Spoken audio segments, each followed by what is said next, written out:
So here we have a circle with two radial lines. If we hover over the circle, you can see that it is a complete circle. The sketching of the two lines does not automatically break the circle into arc segments. Suppose that we need to create an offset of the arc segmented by these two lines. You can certainly employ the trim tool to remove the excess and make an offset. But more often than not, we prefer to preserve as much geometry in our sketches as possible, in anticipation of using them further down the line. To do that, we shall use a brick tool under Modify.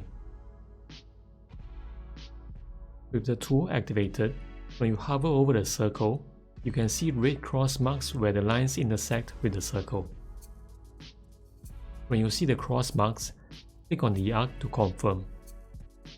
After this, when you hover over the circle again, you will see that the arc stands alone as a single sketch entity.